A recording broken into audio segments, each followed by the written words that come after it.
BJP का result उस तरह का नहीं रहा जिस तरह का शायद लोगों को उम्मीद थी, एग्जिट पोल्स को उम्मीद थी और बीजेपी को खुद जिसकी उम्मीद थी। अब आपकी भूमिका क्या रहेगी?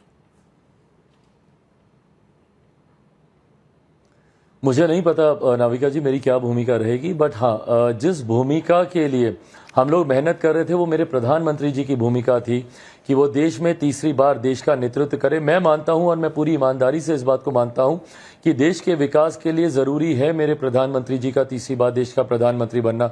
एक प्रधानमंत्री जो 2047 तक देश को विकसित देश बनाने के लक्ष्य के साथ आगे बढ़ रहे हैं, एक प्रधानमंत्री जो अगले 5 साल में भारत को दुनिया की तीसरी सबसे बड़ी अर्थव्यवस्था बनाने के लक्ष्य के साथ आगे बढ़ रहे हैं। इस सोच का धरातल पर उतरना जरूरी है और वो मेरे प्रधानमंत्री ही कर सकते हैं। तो हम तमाम घटक दल उसी लक्ष्य के साथ आगे बढ़ रहे थे कि हमारे प्रधानमंत्री तीसरी बार देश का नेतृत्व करें।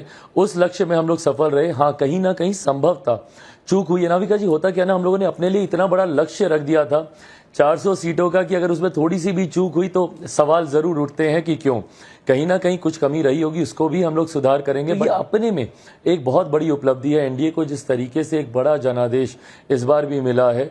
और मैं मानता हूं मेरे प्रधानमंत्री जी की गारंटी पर भरोसा है लोगों को, और आने वाले दिनों में हर अपनी उस गारंटी को वो धरातल पर उतारेंगे। प्रधानमंत्री जी के नेतृत्व में तमाम एनडीए के लीडर्स की ये बैठक थी और हर किसी ने एक स्वर में बिना किसी शर्त के प्रधानमंत्री जी के नेतृत्व को स्वीकारा है। And we all are very very very clear in our heads कि ये जीत प्रधानमंत्री जी के नेतृत्व की जीत है।